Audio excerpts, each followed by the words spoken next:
Hello students, अपने पुराने topic को कंटिन्यू करते हुए हम आगे पढ़ेंगे। हमारा जो टॉपिक था वो था क्लास 8 से, सब्जेक्ट है ज्योग्राफी, और इसमें हमारा जो चैप्टर नंबर था वो था chapter number 3, mineral and power resources. हमने मिनरल के बारे में पढ़ा था, टाइप्स ऑफ मिनरल पढ़ा था, डिस्ट्रीब्यूशन ऑफ मिनरल्स पढ़ा था, फिर यूजेज ऑफ मिनरल पढ़ा था और कंजर्वेशन ऑफ मिनरल पढ़ा था। मिनरल के बारे में हमने पूरा पढ़ लिया था। अब इसका दूसरा पार्ट है power resources. Power resources means ऊर्जा के संसाधन, वो जरिए जिससे हम ऊर्जा प्राप्त कर सकते हैं, पावर पैदा कर सकते हैं। पावर रिसोर्सेज पढ़ने से पहले एक शॉर्ट स्टोरी पढ़ेंगे हम। Sunny mother begins her day by switching on the geyser. जो सन्नी की माँ है वो क्या करती है, जब अपना दिन की शुरुआत करती है तो सबसे पहले वो गीज़र का स्विच ऑन करती है। She iron Sunny schools uniform before baking up. वो क्या करती है, सबसे पहले सन्नी की यूनिफॉर्म को, जो स्कूल की वर्दी है उसको क्या करती है, आयरन करती है। किसके साथ? स्त्री के साथ। She then rushes to the kitchen to prepare a glass of orange juice for him in the blender। फिर वो ब्लेंडर पर किचन में जाती है और ब्लेंडर पर उसके लिए जूस का गिलास, ऑरेंज जूस का गिलास तैयार करती है। Sunny have you finished taking bath. फिर वो अपने बेटे से पूछती है कि क्या तुमने बाथ ख़त्म किया, क्या आपने नहा लिया है? Come and have your breakfast calls out mother while preparing breakfast on the gas stove for Sunny. तो माँ उसको कहती है कि आओ और अपना सुबह का नाश्ता करो, और वह कहाँ चली जाती है, दोबारा किचन में चली जाती है, जिस पर किचन में चली जाती है खाना तैयार करने के लिए, जो कि गैस स्टोव पर वो कर रही है। While going to school Sunny forget to switch off light and fans. जब स्कूल जाते वक्त सनी जो है वो फॉरगेट क्या भूल जाता है, लाइट्स के स्विच ऑफ करना और फैन के स्विच ऑफ करना भूल जाता है। When mother switch off them she thinks that life in the cities में बी मोर कंफर्टेबल। जब उसकी माँ स्विच ऑफ करती है पंखे का और लाइट्स का, तो वो कहती है कि शहरों में ज़िंदगी कितनी कंफर्टेबल है, but its dependency are more and more gadgets all of which consume energy that too wide gap between the demand and supply. कहता है लेकिन इंसान की डिपेंडेंसी बहुत बढ़ गई है गैजेट्स पर, चीज़ों पर। जैसे वो चीज़ें जो क्या करती हैं, हमें आराम पहुंचाती है, जैसे पंखा हो गया, जैसे प्रेशर कुकर हो गया। जब बिजली से चलने वाले कुछ ऐसे आइटम्स जिनसे क्या होता है, हमारी रोज़मर्रा की ज़िंदगी निकलती है, जिसमें हमें फ़ायदा होता है। With the advent of science and technology the life style are changing very fast. वो कहती है कि साइंस एंड टेक्नोलॉजी की वजह से जो आज की ज़िंदगी है वो बहुत क्या होती है, जल्दी से बदल रही है। पावर, अब टॉपिक पर आएंगे। पावर और energy plays a vital role in our life. Power और एनर्जी, जितनी भी पावर है, शक्ति है, ऊर्जा है, वो हमारी ज़िंदगी में एक बहुत ही ज़्यादा महत्वपूर्ण रोल अदा करती है। We also need power for industry. Power हमें किसके लिए चाहिए? इंडस्ट्री के लिए चाहिए, एग्रीकल्चर के लिए चाहिए, ट्रांसपोर्ट के लिए चाहिए, कम्युनिकेशन के लिए चाहिए, एंड फॉर आल्सो डिफेंस। कारखानों के लिए भी चाहिए, एग्रीकल्चर के भी चाहिए, खेतीबाड़ी के लिए, ट्रांसपोर्ट यातायात के साधन के लिए, बाग करने के साधन के लिए, और डिफेंस के लिए, अपनी सुरक्षा के लिए भी। पावर रिसोर्सेज में भी broadly categorized as conventional and non conventional resources. जो पावर रिसोर्सेज रहते हैं उनको हम दो तरीक़ों से बांट सकते हैं, दो तरीक़ों में बांटते हैं, दो तरीक़ों में उनको कैटेगराइज्ड हम करते हैं। एक है कन्वेंशनल, दूसरा है नॉन कन्वेंशनल। अब मैंने आपको बताया कि पावर रिसोर्स मैंने कि वो रिसोर्सेज जो इंसान की ज़िंदगी में एक बहुत बड़ा रोल अदा कर रहे हैं। मिसाल के तौर पर पावर से ही हर काम होते हैं आजकल। तो अगर हमें गर्मी लग रही है तो हम फ़ैन का इस्तेमाल करते हैं, तो फ़ैन किससे चलता है? बिजली से, और बिजली भी एक पावर है। दूसरा, अगर हम इंडक्शन चूल्हा चलाएंगे तो वो भी किससे चलेगा? बिजली से चलेगा। इस तरह और बहुत सारे आइटम हैं, जैसे है एसी है वगैरह, फ्रिज है। तो ये सब क्या करते हैं, वो गैजेट्स हैं जिनको हम बिजली की मदद से चलाते हैं, पावर की मदद से चलाते हैं। तो मैंने आपको बताया कि जो पावर रिसोर्सेज हैं इनको दो तरीकों में कैटेगराइज करते हैं, एक है कन्वेंशनल, दूसरा है नॉन कन्वेंशनल। अब कन्वेंशनल सोर्सेज कौन से होते हैं? conventional sources of energy are those which have been common in use for long time। अब conventional sources वो होते हैं जो कि हम कॉमन आम यूज़ करते हैं, रोज़ यूज़ करते हैं और लॉन्ग टाइम लंबे समय तक यूज़ करते हैं। Firewood and fossil fuels are two main conventional energy sources.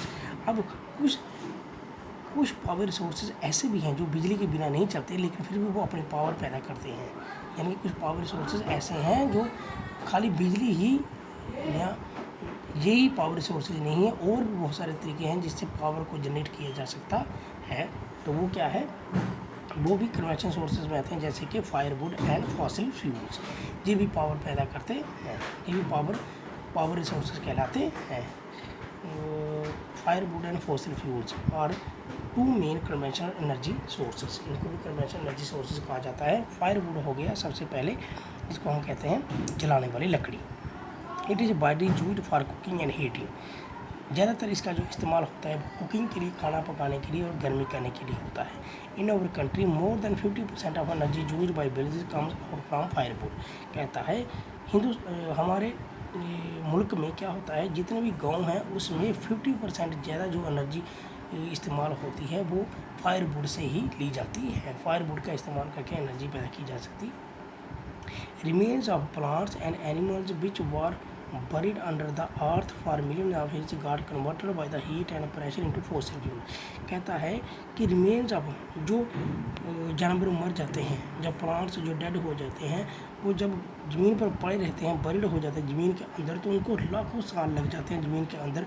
और जब वो लाखों साल से पड़े रहें तब वो क्या हो जाते हैं? कन्वर्टर होते हैं। लाखों साल में वो कन्वर्टर हो जाते हैं किस में कन्वर्टर हो जाते हैं? वो फॉसिल फ्यूल में। और कन्वर्टर होने की उनकी वजह क्या है? एक तो पीरियड है, दूसरा है उनका हीट एंड प्रेशर जो ज़मीन के अंदर उनको मिलता है। Fossil fuels such as coal, petroleum and natural gas are main sources of convention. तो fossil fuels, coal, petroleum and natural gas, ये भी कौन से हैं? फॉसिल फ्यूल्स हैं। और द मेन सोर्स ऑफ, ये मेन सोर्स हैं कन्वेंशनल एनर्जी के। कन्वेंशनल एनर्जी के लिए मेन सोर्स है।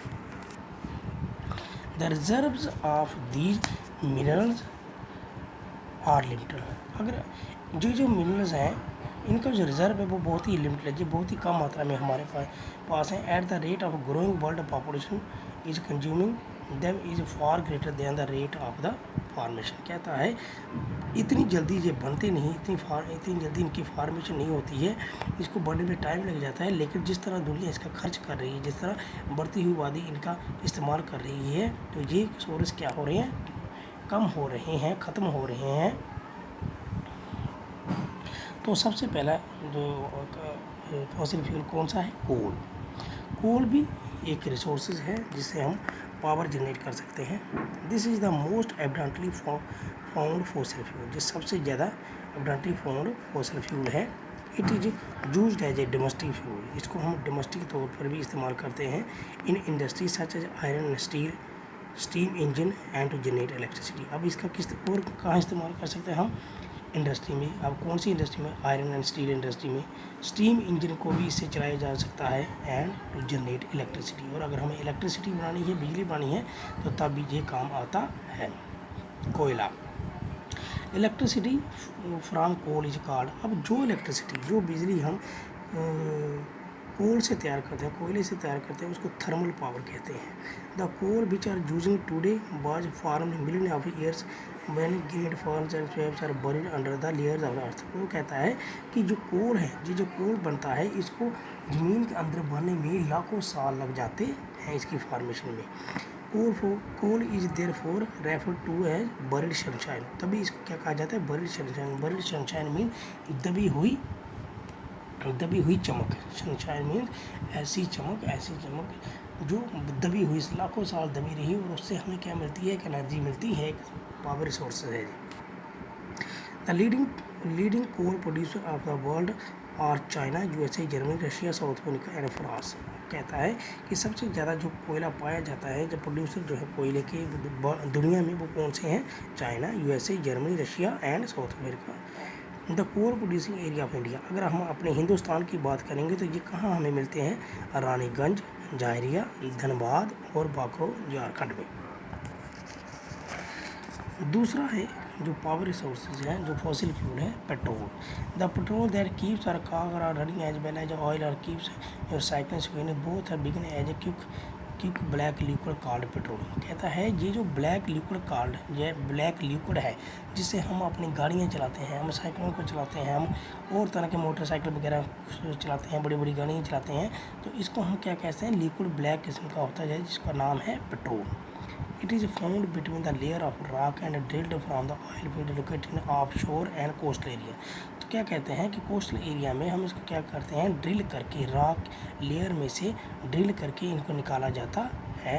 This is then sent to the refinery which process the crude oil and produce a variety of product. क्या कहते हैं? बाद में जब वो कच्चा तेल, क्रूड ऑयल निकाला जाता है ड्रिलिंग के जरिए, तो इसको बाद में रिफ़ाइन करने के लिए भेजा जाता है। रिफ़ाइन करने के बाद इसकी डिफरेंट वैरायटी बन जाती है, जैसे कि डीजल बन जाता है, पेट्रोल बन जाता है, केरोसिन बन जाता है, bags, plastic and lubricant.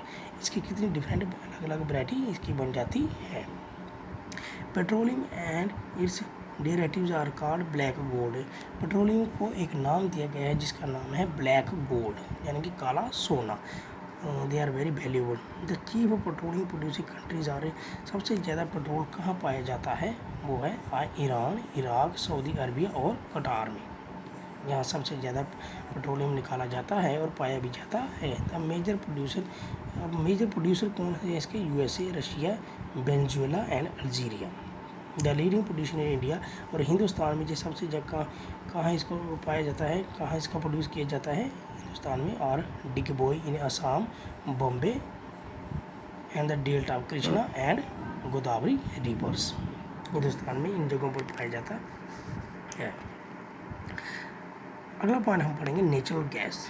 Natural gas is found with petroleum deposit and release when crude oil is brought to the surface. Natural gas तब हमें मिलती है जब हम पेट्रोल डिपॉजिट को क्या विद नेचुरल गैस हमेशा पेट्रोल, जहाँ पेट्रोल होता है उसके पास होती है, एंड इट इज रिलीज, ये तब रिलीज होती है जब हम क्रूड ऑयल ज़मीन के सरफेस पर लाते हैं, उसको क्या करते हैं? ड्रिलिंग करके लाते हैं। It can be use as a domestic and industry food. अब जो नेचुरल गैस को हम डोमेस्टिक के तौर पर भी इस्तेमाल करते हैं, घर में भी इस्तेमाल करते हैं, और इंडस्ट्रियों में भी इसका इस्तेमाल होता है, कारखानों में भी। Russia, Norway, UK and the Netherland are the major producer of natural gas. सबसे ज़्यादा बड़ा प्रोड्यूसर दुनिया में कौन है जो इसका प्रोड्यूसर करता है? वो है नेचुरल गैस का, वो है Norway, UK and Russia. In India, अब हिंदुस्तान में ये कहाँ पर है? In India Jaisalmer, Krishna Godavari delta, Tripura and some areas of sea shore in Mumbai. कहाँ है? जैसलमेर में, Krishna Godavari delta, Tripura and off shore area in Mumbai have natural gas resource. Very few country in the world have sufficient natural gas reserve. Very few country, बहुत ही कम country हैं दुनिया में जहाँ पर नेचुरल गैस रिजर्व जिनके पास अपने नेचुरल गैस रिजर्व नहीं है। The sharp increase in our consumption of fossil fuels has led to the depletion at alarming rate। कहता है जिस तरह का जो फॉसिल फ्यूल हैं, जैसे कोल है, पेट्रोलियम है या नेचुरल गैस, जिस तरह का हम इस्तेमाल कर रहे हैं, तो ऐसा लग रहा है कि किसी न किसी दिन ये ख़त्म हो जाएगा। ये अलार्म हमें दिख रहा है। The toxic pollutant released from burning these fuels are also a cause for concern।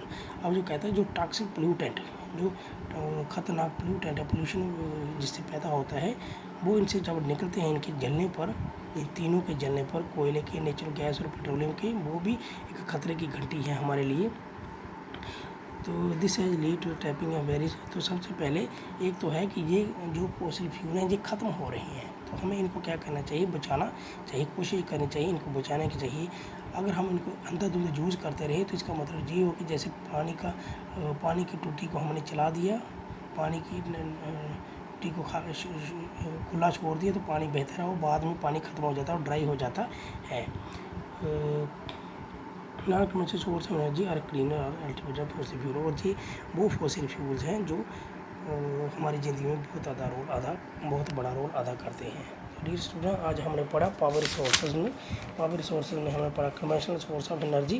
Conventional source में हमने सबसे पहले पढ़ा फायरवुड, फिर पढ़ा कोल, फिर पढ़ा पेट्रोलियम और नेचुरल गैस। नेक्स्ट लेक्चर में हम इसके आगे पढ़ेंगे। तब तक के लिए धन्यवाद।